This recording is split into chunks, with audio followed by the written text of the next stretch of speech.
너희가 사람의 잘못을 용서하면 너희 하늘 아버지께서도 너희 잘못을 용서하시려니와 너희가 사람의 잘못을 용서하지 아니하면 너희 아버지께서도 너희 잘못을 용서하지 아니하시리라. 새벽을 깨우는 거룩한 기도자 여러분, 주의 말씀 앞에 엄히 엎드려서 그 은혜를 구하고 정결한 사함을 입어 주님을 만나는 시간마다 복이 있는 역사가 있기를 바랍니다. 오늘 우리가 읽어갈 말씀은 마태복음 18장 21절에서 35절까지의 말씀으로서 13장의 천국 비유의 장이 나온다면 이제 이 갈릴리에서 예루살렘에 올라가는 이 예수님의 행적의 마감으로서 18장에서 우리는 예수님의 네 번째 강화 모음집을 만나게 됩니다. 핵심 주제는 그리스도인으로 살아가는 제자 공동체에 대한 말씀입니다. 그리스도, 예수가 누구십니까? 그리스도십니다. 그리스도가 어떤 사역을 하셔야 됩니까? 지금 우리가 읽어가는 이 단락의 이후에 20장에 한 번 더 나오는 순환과 부활의 메시지, 예수님이 가셔야 할 길이었습니다. 누구든지 나를 따라오려거든 제자들이 걸어가야 될 길입니다. 우리가 만약에 은혜 안에 눈 뜨지 못하면 베드로처럼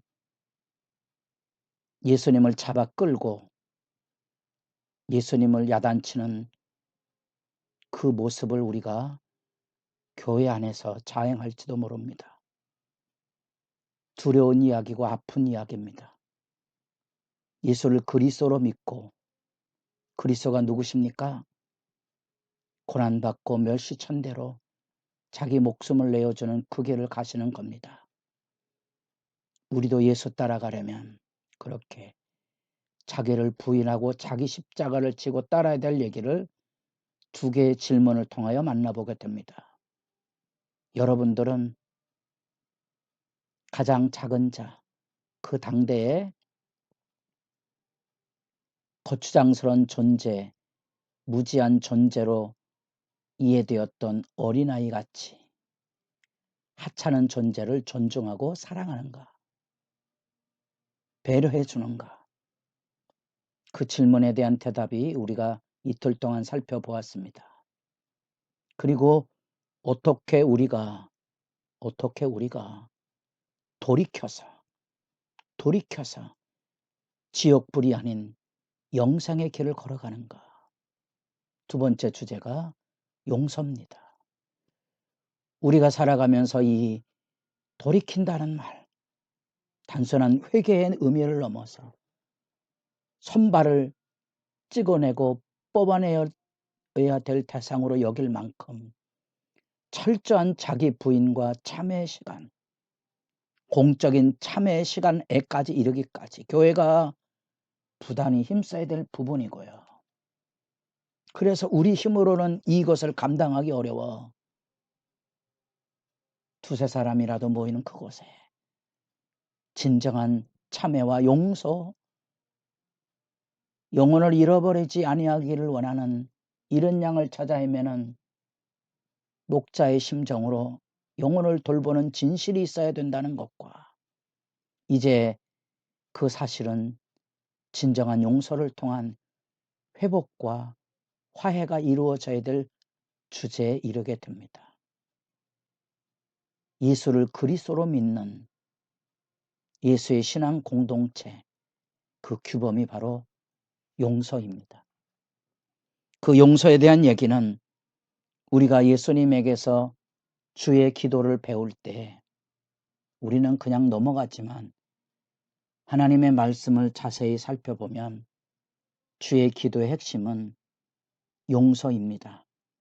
하나님 앞에 죄 용서함을 받아서 기뻐 뛰고 즐거워하는 죄의 굴레를 벌어서 버린 자유함을 느껴야 그것이 주의 기도의 핵심입니다. 그렇게 주의 기도의 핵심은 이웃에 대한 용서를 할 수 있는 은혜와 사랑이 마음에 흐르는 것입니다. 사실 그 주님의 기도를 들을 수 있어야 영혼을 품고 사랑하는 예수 따라가는 삶을 살 수 있기 때문에 그렇습니다. 그런 점에서 그것이 우리에게 회개를 통하여 반복적으로 새로나지 않으면 죄의 멍에 앞에 우리가 무너질 수 있다는 거죠. 두려워하셔야 됩니다. 실족하게 하는 일이 없을 수는 없으나 실족해 하는 사람에게 화, 저주가 있을지로다. 가볍게 여기지 않기를 바랄 뿐입니다. 그 개인이 연자맷돌에 목이 달려 참수를 당하는 로마 시대의 극형처럼 예수님도 극단적인 선언으로 깨우고 있습니다. 뿐 아니라 개인뿐 아니라 세상에 그와 같은 저주의 망령들이 곳곳에서 독버섯처럼 일어날 것을 예수님께서 화라는 말을 가지고 일깨우고 계십니다. 섬뜩한 이야기고요. 경성의 이야기고요. 자복의 이야기입니다. 하나님의 은혜와 사랑의 회복이 필요한 소중한 기도의 시간입니다. 그래서 이제 두 번째 질문 베드로가 나와 이제는 베드로가 21절에 묻습니다. 1절에는 제자들의 물음입니다. 이 두 질문 앞에 베드로는 형제가 내게 죄를 범하면 몇 번이나 용서하여 주리까? 7번까지 하오리까? 뉘앙스를 이해하시면 한두 번 용서하는 것도 쉽지 않은데 베드로는 대단한 용기를 가지고 있었습니다. 설마 7번까지입니까? 그가 가지고 있는 최대한의 긍휼의 모습을 지금 예수님 앞에 청하고 있습니다. 당대의 랍비들의 전승은 3번입니다. 대단한 이해를 가지고 용서를 말하고 있지만 예수님은 그 용서에 대한 이해를 세상의 질서와 천국의 질서를 대비하시듯 천둥 번개처럼 깨우십니다. 7번뿐 아니라 7번을 70번까지라도 할지니라. 충격적인 선언이지요.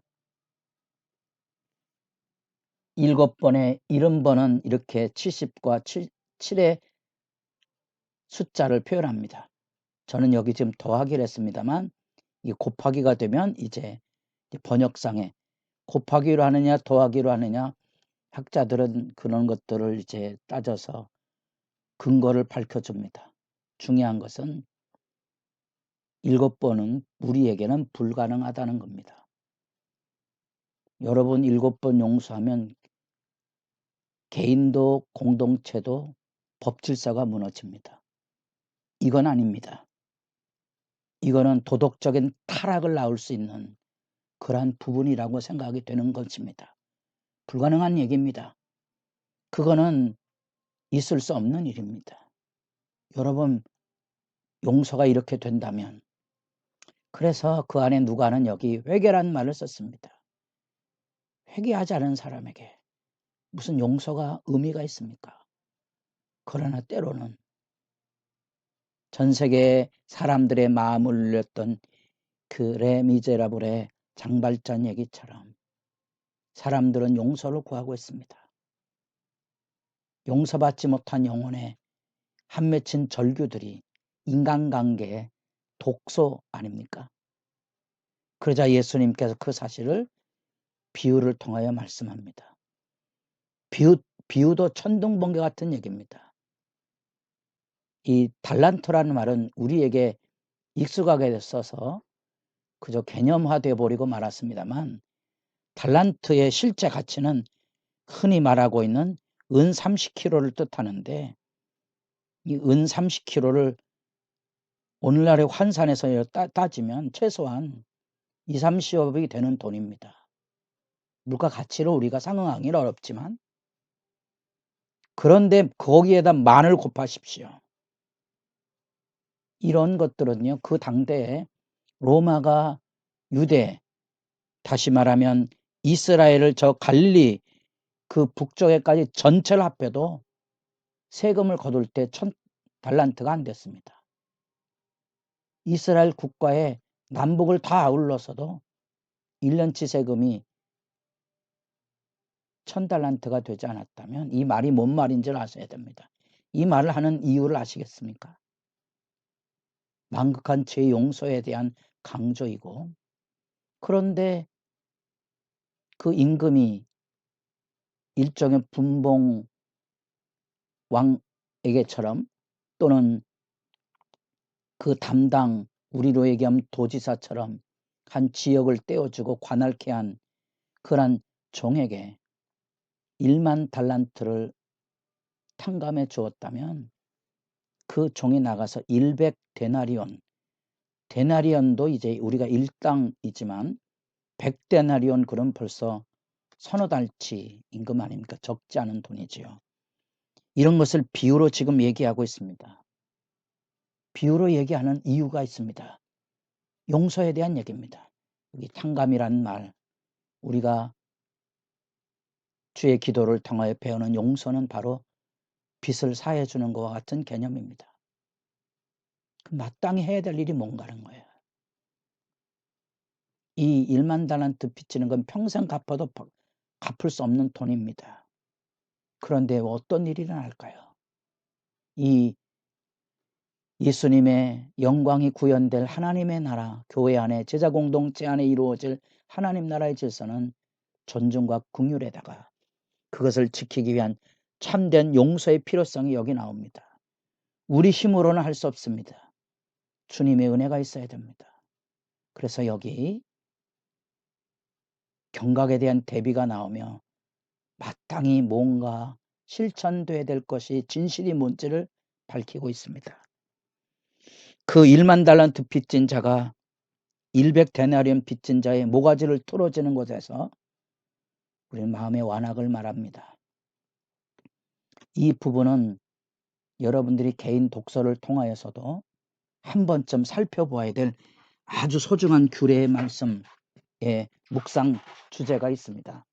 그 주제 가운데 하나가 여러분 스스로도 살펴서 상응 감정의 치유라는 책을 찾아서 보시고, 우리가 왜 용서하지 못하고 사는지를 살필 수 있는 기회가 있기를 바랍니다. 여러분의 기도가 주님 앞에 날마다 성숙 진실해지기를 소망합니다.